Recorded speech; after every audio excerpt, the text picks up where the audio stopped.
All right, hello everybody. Welcome to the Late Night Pogcast. I'm here with like a bunch of people, and we're going to talk about the general issues surrounding our government and society as a whole. Now, I know the '80s style intro might betray the what I'm about to say, but this is going to be a kind of a serious topic. We're going to talk about some sensitive issues, so we're sorry for the offense if anything comes. We don't mean to be. We're going to try to talk about this as analytically and respectfully as possible. So keep that in mind, and yeah, we're going to get going here. All right, we're going to start off with the environment. So will the two people heading that up introduce themselves and get going?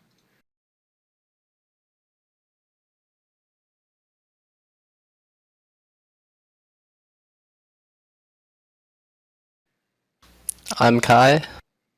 Hello, I am Mathew. Have you ever been a victim of natural disasters like wildfires or hurricanes? And have you ever wondered what the government can do and what it is doing to deal with these issues? My colleague and I shall discuss these problems during the next 5 minutes of this podcast. Almost 5 years ago, Santa Rosa was struck with the Tubbs Fire, which burned over 5,000 structures and over 36,000 acres. Whether you lost a home or not, if you lived in the area, you were affected. That's right, Kai. With all that smoke in the air, it literally made the air unbreathable. Literally, just going outside would literally clog up your lungs with literal smoke. And now, with that threat of a fire literally now being year round, we've had to actually seriously consider the repercussions of not being prepared every year and probably for the future as well. I was really appalled and kind of almost angry as to how we could have let something like this happen. Yeah, the evidence of human harm on the planet is already clear in our day-to-day lives. While we think we are doing our part to preserve the planet, the process of global warming and climate change can only possibly be halted or even reversed through government intervention. That may be true. According to the Center for International Environmental Law, in 2015, the US produced up to 10.5 million metric tons of CO2 through the production of plastics alone. Also, the Energy Information Administration shows that the total CO2 production across all industries was over 5,200 million metric tons. Plastic barely makes up 0.2% of all CO2 production in the US. Exactly. And the EIA also states that the majority of carbon dioxide emissions come from transportation, electricity, and agricultural industries. This means that the majority of the emissions, and therefore the majority of climate change, is coming from areas that are beyond individuals' control or simply not economically viable for the average citizen. This is why while small actions in water consumption or waste production do make a difference, they do not account for the bulk of the problem. In fact, it is up to the government to lower the impact of the most damaging processes in our country and the world. Humans are harming the earth. There's no doubt about that. The earth is our home, so it's our job as its inhabitants of this planet to take care of this. However, it's going to have to take some big steps to start fighting off the dangers of this issue. That, my friend, is correct. Even though we as individuals can do some things, the governments of the world have the biggest hand in making a dent against this problem. Without the support of the leaders of the world, our actions will mean little to nothing at all. That is why we implore you guys to voice your opinions to the people in power, which include government officials and politicians. It's up to you guys to spread the warning of the dangers looming in the dark future. Quick interjection here. What do you guys say to the millions of people that do know that this is an issue and are trying to voice their opinion but can't because the wider majority doesn't want to listen? What do you say to those people? What should they do? Well, I think a similar issue to what you touch on is the fact that the people who do acknowledge this issue approach the problem uh, smaller by tackling smaller problems such as plastic use. So, they don't order straws at restaurants and stuff, for example. But in reality, what they should be doing is asking the people in power for change. Yeah, that's right, Kai. The people that already acknowledge what's going on, it's a good thing that they're actually trying to take steps to stop this international travesty. But the problem is they don't have that much power to stop this wave of CO2 and gas emissions. What we really need is the government to get a hand into this and get their hands dirty. Yeah, and to get the government support, we need the people's support, and that's also part of the issue. Is we need to educate the people better so that they're aware of this issue. How would you respond to like the fact that a lot of people are too scared to step up and ask the government about how to solve the problems?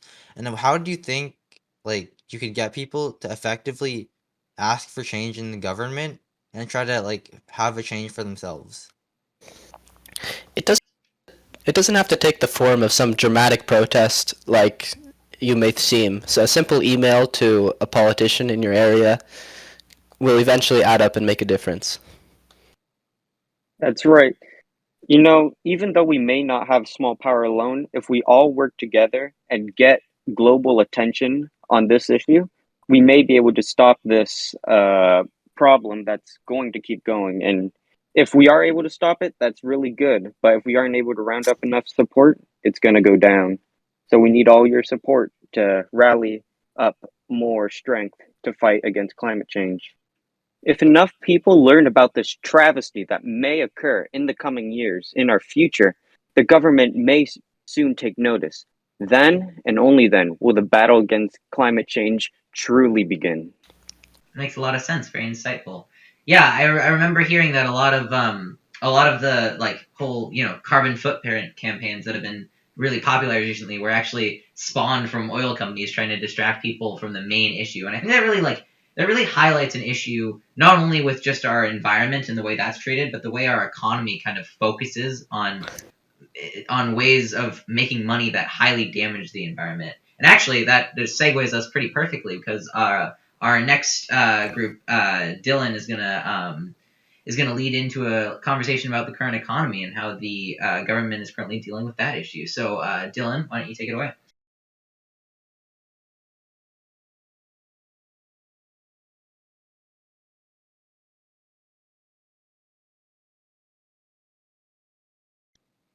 Okay, it's me, Hmm.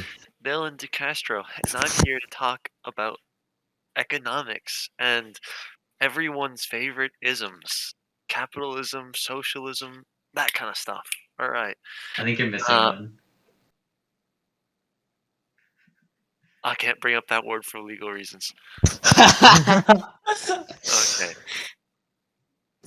So, I want to ask, what motivates us? Is it selflessness? Is it a drive to do better for ourselves? Do we wish to sacrifice ourselves for others and benefit the world? Or are we just greedy fools clawing at profit and power?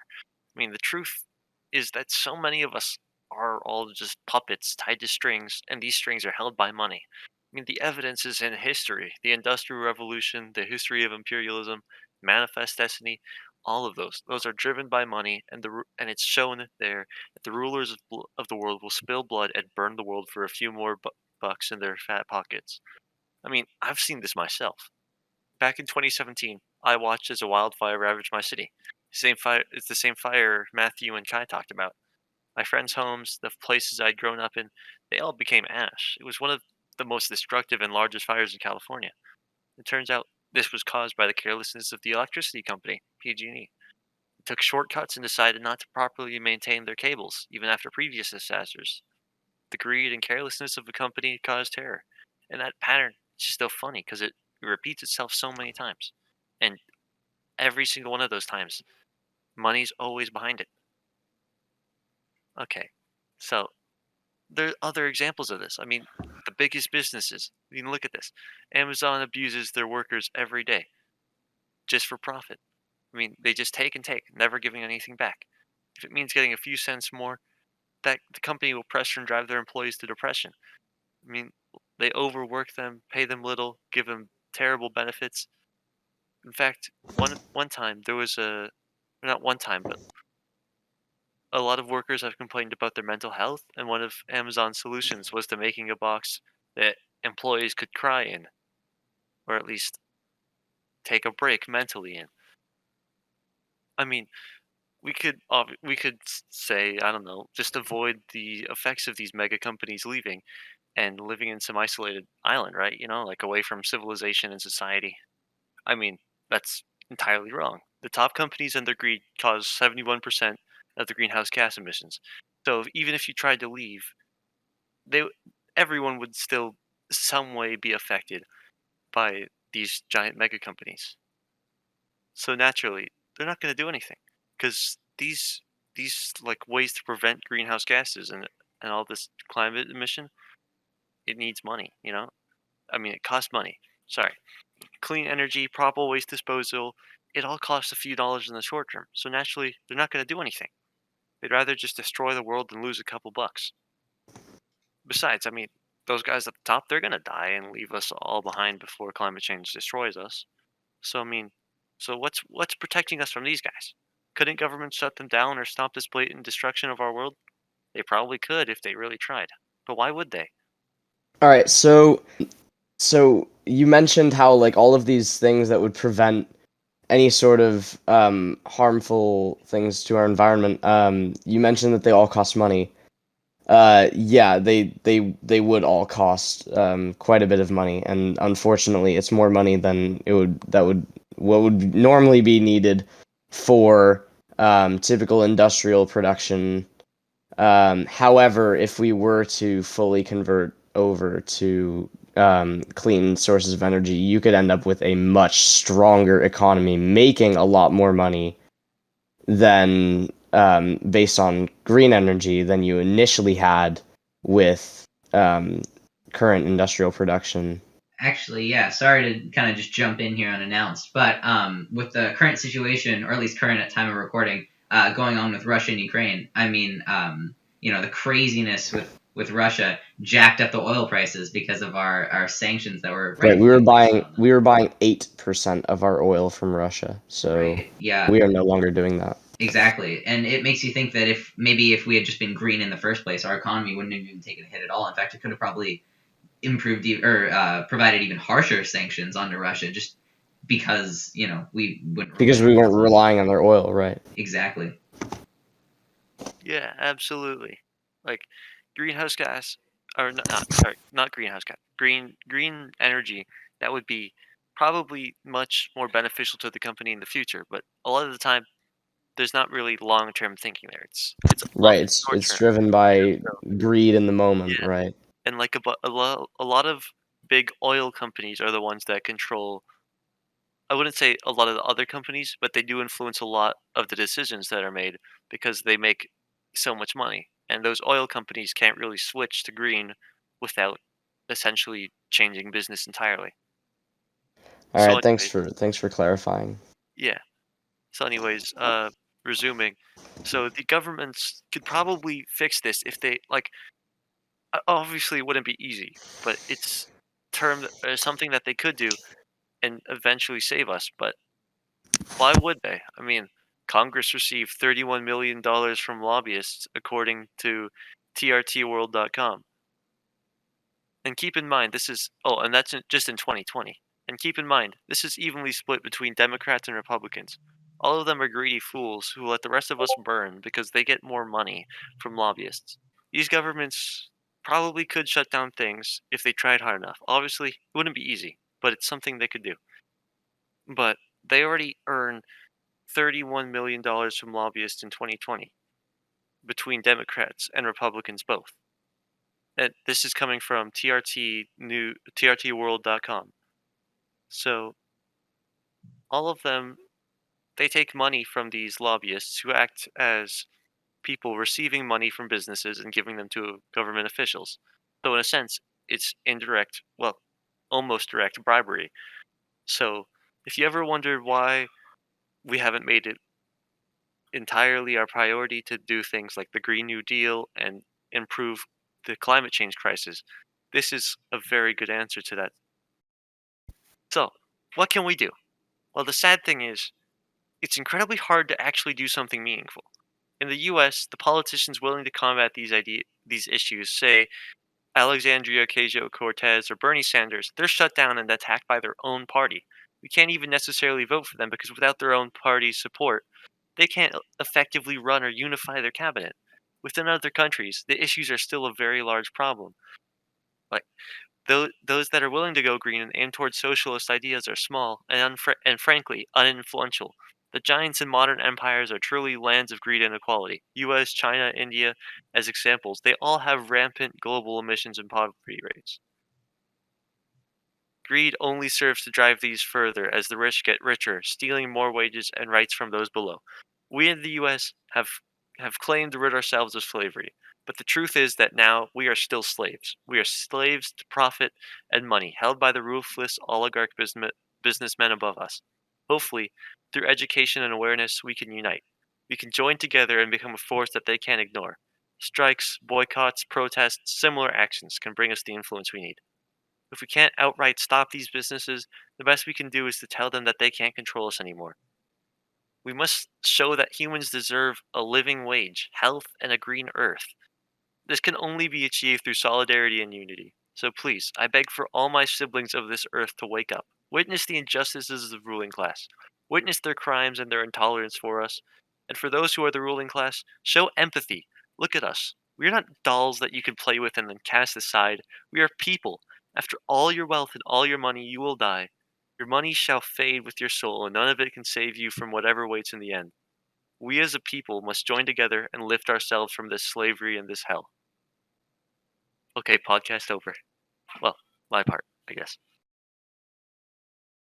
Me here and Eric, we're going to talk about the social issues and the polarization and the issues of the media that are actively breaking our country, and if nothing else, are making all issues mentioned before and the issue to be mentioned after worse in every way.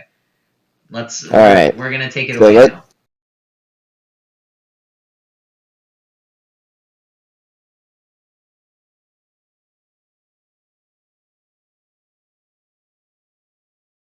Let's hop into it. All right, so zooming out from issues such as polarization, what has polarization really done to our country? Even now, this podcast is incredibly biased and clearly shows how far how far we are kind of more on the left side, right? Does this make news inherently less useful or reliable or even accurate? Should we let our own news be in a position where they could be inaccurate just to make a profit? All of these questions and more will be carefully danced around after these few messages from our sponsor.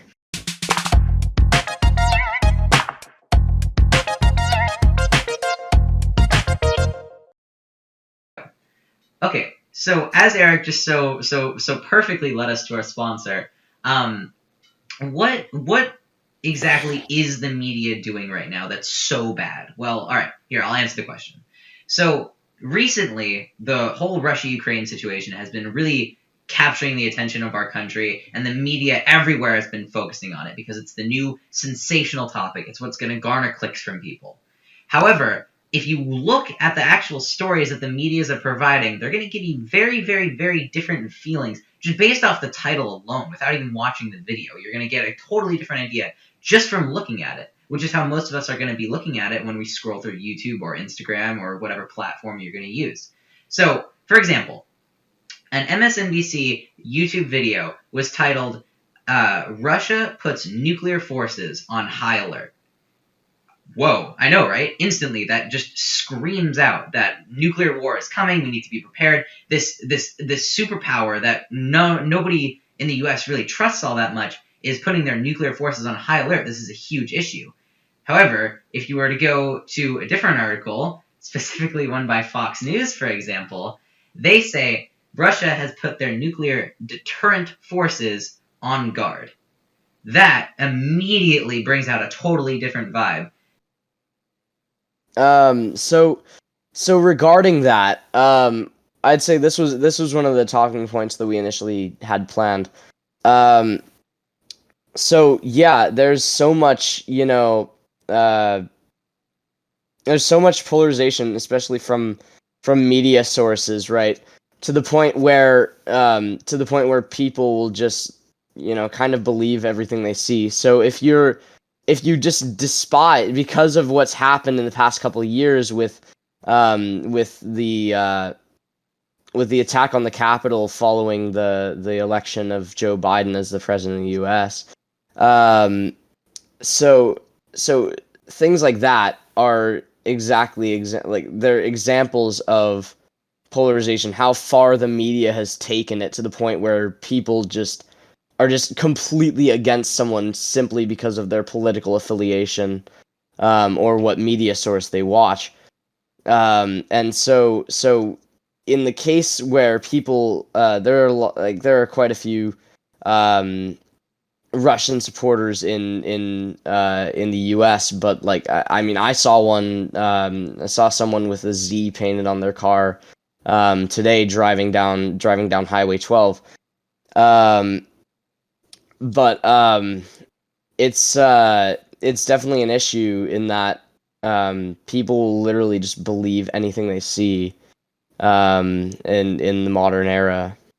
So Right, yeah, exactly. And further going off of this, why is the media even doing this in the first place? They're doing this because whenever makes they money. Exactly. They each have these parties that they're trying to appeal to. They have an audience. That's the job of an entertainment industry, which is really what the media at this point has become. They need to appeal to a very specific audience with a very specific view on the world. And the best way to do that is to not give facts on the situation, because what if the facts don't agree? What if you don't want to believe that global warming exists? Well, just it doesn't for this article. They need to very specifically curate their information in order to attract the most people and get the most clicks. And furthermore, clicks are all they're even going after. They don't even need their own audience to agree with what they're writing, as long as they can write something sensational that can get a lot of clicks and can play a lot of ads. That's Exactly. what their real goal is. So something else, another example of this is, say, you can skew data so much depending on a study. So something else is with the global pandemic going on. There are a lot of articles about COVID cases. How many? How like, what's the probability of you getting COVID if you were to wear a mask, or if you were to not wear a mask, or if you were to be exposed within 6 feet of someone, or whatever. And so there are some studies that say the difference is 14%. You're 14% less likely to get COVID. But also there's if you're wearing a mask, but then there's also studies that say you are 1% less likely to get COVID, because the overall difference would be between something like would be something like 7% or 8%, and the difference between those two percentages could be divided into its own percent. So what I'm trying to say is that data can be skewed very drastically, in order to obtain what the media source is trying to provide. How are citizens supposed to all unify around one topic when in truth we're all being polarized to this immense by the extent? media, and by the government and the media, to keep us separate because it makes more money. Even if you're against it, you should, even if you're against a so-called if you're left-wing, libertarian, and you were very much against a right-wing news source, maybe you should be also checking a right-wing news source in order to get more. I mean, you talked about cross-information, but this is kind of the things that I do, that my parents do, is that we'll check, what does CNN say, and then what does Fox News say, and then cross-reference information, because both sides are going to have a completely different outlook. Precisely. And with our media empires nowadays becoming more of an entertainment industry than anything, and just trying to spoon feed people exactly what they want to hear, and with those very people being the ones that hold most of the control in our country, with us being able to choose every single part of our lawmakers, it really does highlight the critical weakness and flaw of our country that nowadays we can't even agree on the facts. Because how it should be, especially in a clearly functioning democracy, is that we all have the same facts on a situation, and then our debate our opinions on what we should do to fix them or what we should do to work with them. But at this point, we're just debating whether or not certain facts are even true or even exist. This error, this like lapse in judgment that we've allowed to happen to our country is truly a travesty, and we will get nothing done until we can first sort out the main issue of like the heart of all problems, which is that we can't even agree on what to talk about anymore. This is what we truly need to fix, and this is what I urge all of you to do. Find non-biased news sources. Find places where you can really get accurate information, and do your best to cross-reference and educate people that don't want to see the truth and that don't want to analyze actual information. That is what we all need to do, and that is the only place we can start that is the only place we can start fixing every problem that we've had before and after. And this actually leads us into our censorship and misinformation. But first, another message from our sponsor.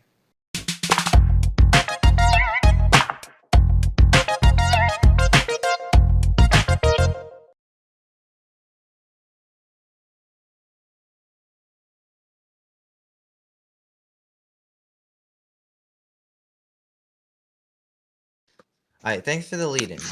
So me, Heyman, and Kennedy are going to be doing misinformation and censorship. And so I think personally that censorship in our current age is very prevalent. For example, if you look at like nations like China and North Korea, and especially Russia now, information is heavily censored, and there's a lot of misinformation that spread about these countries, right? For example, in Russia, a lot of times you can see on social media stories about people, and I even saw, for example, a post where a Russian like military soldier, right, was captured by Ukrainian forces, and he was allowed to call his parents for the first time in months because they don't let you access any internet because of their heavy censorship in the government in Russia. And I feel along with that, the censorship has been increasingly prevalent in banned books because over time, as we seem to have more and more social issues, people like to not see what they're uncomfortable with. And so we Yeah, keep trying. it's a much smaller, sorry, it's a much smaller scale, I think, than the censorship happening in other countries like you mentioned. But it is worrying seeing this increase in book banning throughout the country. And yeah, you made a good point about people banning what they don't want to see, because I think people don't always, I mean, sorry to like interrupt, but I people don't always respond well to change, and I think a lot of this is people censoring what they view. Because censorship as a whole has it serves the purpose to like repress perceived negative influences, right? And in so in this case, people a lot of times this arises as the things people see as negative influences is often books uh, containing LGBTQ topics or topics on like racial inequality and whatnot. And a lot of conservatives don't want to accept these, and so they censor them. They remove them from school libraries so that they don't have to confront that, and their children growing up don't have this knowledge. They're not confronted with this either, and that's really concerning, because I think it is very important to Yeah. have knowledge about these issues, because they're very real issues in American society today. Yeah, and so of course, like that brings up the conversation of like you don't know what you're missing, and like as it's kind of the end of our Fahrenheit 451 unit, it's obviously very relevant to this topic as like the whole inspiration, and well, I mean a lot of his inspiration came from like Nazi book burning, and so at the very end of the book they talk about the Phoenix and how they burn themselves up again and again, just like humans, except the difference is we know what we've done. but we continue to make the same mistake. But that's kind of the thing here, like with book banning, like how will we know our mistakes? And it's like books are so important because they teach you about other people's experiences, something that is like especially important when like the views of you or your family are limited. Like since school, like when you're young in middle school or in below sixth grade, they don't like talk a lot about social issues. So you get that information from your parents and they filter that based on their biases, which is why it's so important to have those other sources like books. And the director for the American Library Association's Office for Intellectual Freedom, sorry, that's a lot, told NBC News that people don't generally challenge like graphic books like Hannibal that were meant for like adult readers. Instead, they target books for like younger people or ones that are commonly assigned on school reading lists. Yeah. And that just shows like how they know that education means like the world will change and they have less power in it. Yeah, and I have an example of a book for like that shows like really how people started to ban books for the youth because a lot of the time it's parents not like agreeing with these books or for example they disagree with their children reading these books at a young age usually trying to protect their children. And for example, the most challenged book in 2014 was a very good novel called The Absolutely True Diary of a Part-Time Indian by Sherman Alexie. It's a tale about like a teenage Native American boy living on a reservation camp, right? And he has to go through all these struggles of identity crisis, and then there's a ton of racism and there's even death in it, yet it's still the most contested book because it contains a lot of stuff that people don't like to see, and parents won't like their children reading at an early age. Yet, how are we going to recognize the problems within our society without having read these books and realizing the problems that are currently occurring? Because the books are written from people a lot of time with personal experience. So how are we going to recognize issues within our society if we keep on banning books or trying to ban books that contain a lot of these social issues that we need to solve? Yeah, and I mean, you brought a really good point about with like talking about how, parents and like not wanting their kids to know about that, but then the hypocrisy in like I knew about the Holocaust in the third grade. Like, I mean, I don't know really who I learned it from, but we only started learning about it like formally in school in like sixth or seventh grade. But like only until like high school did I learn about an even larger genocide in Africa. And I think that just kind of shows the hypocrisy in like in like what people choose to ban and obviously like the blatant racism and homophobia. But yeah, going back like going through the education system, it like becomes more and more apparent like what you missed when you were younger. Like and like now the issue isn't so much like missing knowledge and learning like diluted history because I mean now I do know these things like in high school. But like the main issue is just like not a lack of facts, but perspective. I had a comment that I wanted to add. People tend to be historically just a historical trend. People are afraid of change. So Yeah. even people who have gone through who would consider themselves extremely liberal or extremist or whatever on the far left eventually go and become more and more lean more and more to the right, even if they never get to the right wing. Um, they tend to get more and more right as some of the changes that they wanted to make get changed. Also, something that I want to make, people are afraid of change because they are afraid of their own influence dwindling. And people don't like what's outside of their sphere of influence because they're afraid of it. Yeah.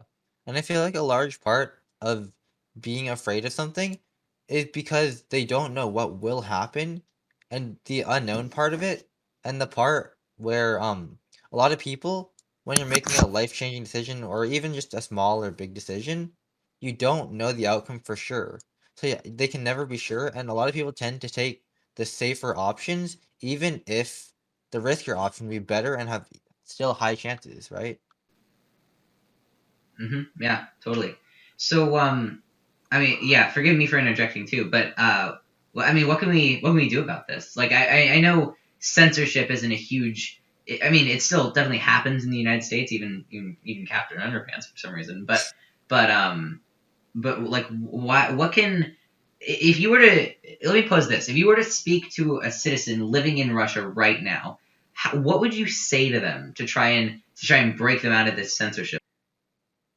I would personally try to get them to stand up to their government, I guess, and that's a very hard thing to do because it puts a lot at risk, your family, your well-being, your safety. And a lot of people have things that they like wouldn't be willing to risk for it.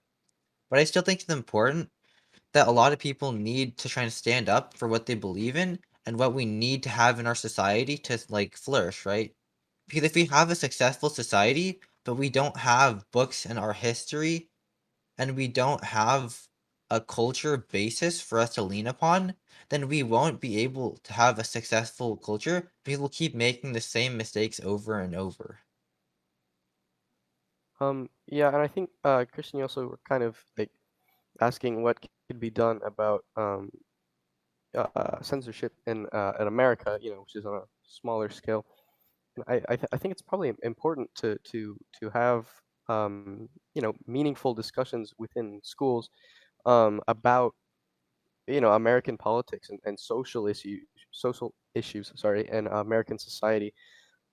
Just education beyond classic school concepts like math and English, right? I mean, having these kind of discussions, or at least educating students on the political and social climate of America, I think is really beneficial um, because like Kennedy made a really good point that a lot of the time people are confronted with biased information, and so discussing and conveying information with others and learning it learning um, discussing this information and learning it in a school and having meaningful discussions about current politics in America can help you confront your biases, because I think different perspectives are really valuable. Yeah, and then yeah, so about the different perspective thing. So, I mean, my own family is from the Philippines, right? So we, the Philippines' history is that it's an island, kind of isolated, pretty, like less advanced than other European or even like Asian things. But so our history is that we were invaded by a lot of Americans and Spanish colonists. Our people were tormented and hurt a lot. And then yeah, and then like in history we learned about this great guy named Magellan who came and discovered a ton around the world. Turns out he helped in the massacre of my people, the Filipinos. And we even never learned about like all the different crimes that the Americans and Spanish have done in the Philippines. So it's kind of like insensitive to know that my own country, you know, isn't as important as these others when it comes to learning about the atrocities committed. Yeah, and I think going back to that idea of different viewpoints, I think because everyone leads like a singular existence, right? Like you're your own person, you have your own experiences that shape your like worldview.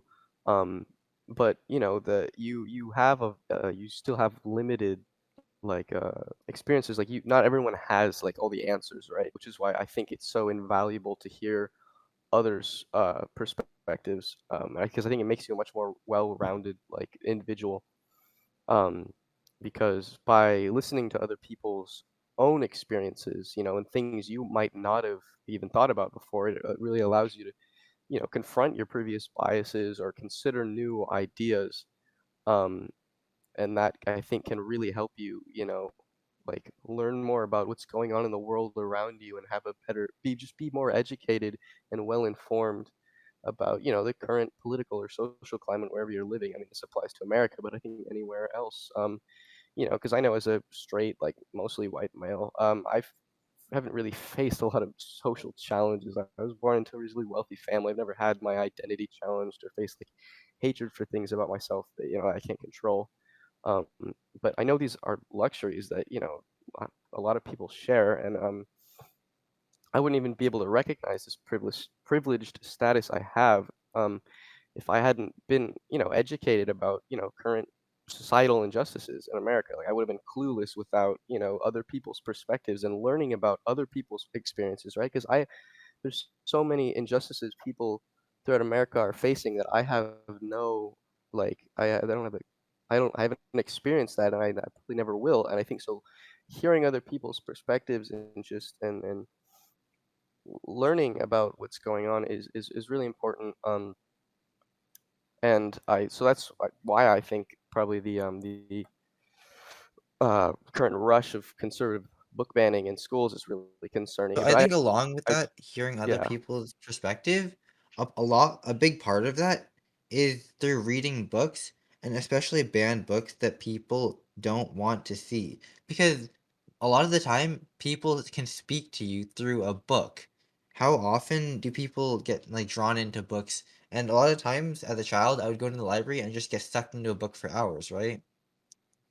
A big part of being able to get exposed to a lot of social problems today is through books and how people can speak to us through books, right? For example, in our current book, Nite, we're currently learning about the Holocaust and the terrible atrocities that happened, right? And we're learning about the author's life, and he's speaking to us through his book and a recollection of how his life was. And it's not just that. 8 out of the 10 that made the ALA's most challenged books list in 2019 had all LGBTQ content. So a lot of like issues that we have today in homophobia and racism are expressed in these types of banned books that we need to read to be able to recognize the problems that are in our society and to be able to hear other people's opinions and like knowledge on these topics. yeah a lot of conservatives are very ardent in their defense of freedom of speech. But when it comes to minorities sharing their own perspectives, they are all too happy to censor their freedoms and their freedom of expressing and sharing their own experiences, which is a shame. Yeah, I mean, like, my parents are straight and cis, so, like, I didn't have that exposure. Like, I didn't know about the LGBT, like, community's existence until around, like, 7th grade when my friends told me. And, like, thinking about that now, I'm like, how? Like, I constantly wondering, like, how did I not know so many things? Like, I didn't even know my aunts were, like, partners because I just never questioned it, just thinking they were really good friends. And it's like so many queer people could be spared from like the mental health issues that come with that. Like if they just had the bare minimum of knowing why they never felt comfortable sooner, or reading books that they can relate to validate who they are, and obviously better yet, parents who aren't homophobic because they had like, exposure to that in a like in their childhood and normalized it.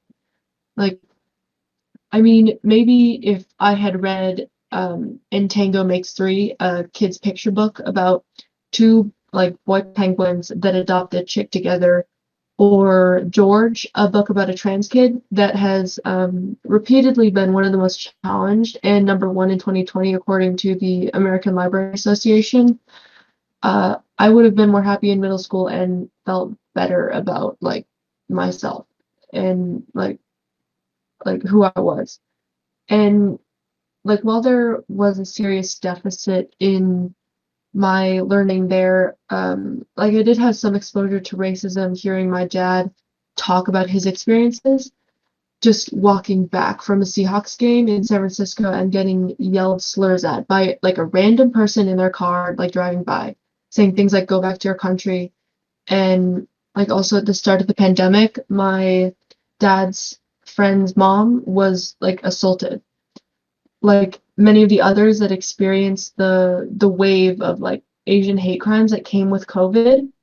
Like according to the Department of Justice, anti-Asian like incidents increased by 77% from 2019 to 2020.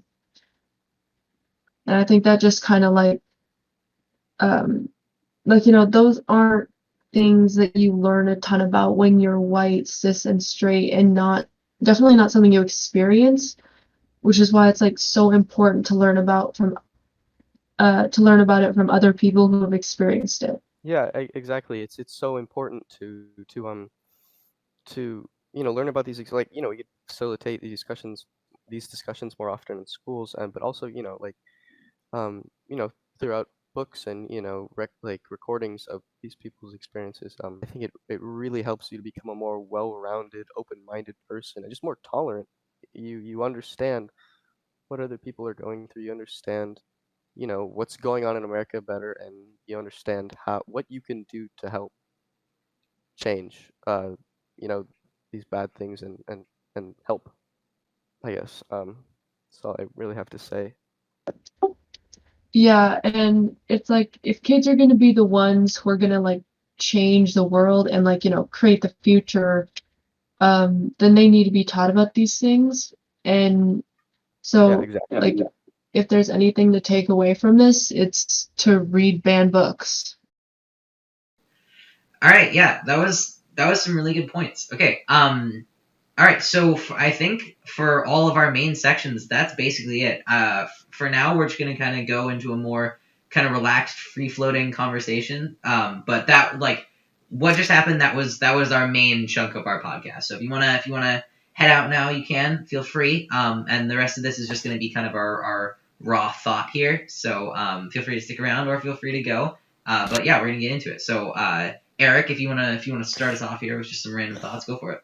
All right, so just kind of continuing, based off of something that Hayden said about the society just being hypocrisy.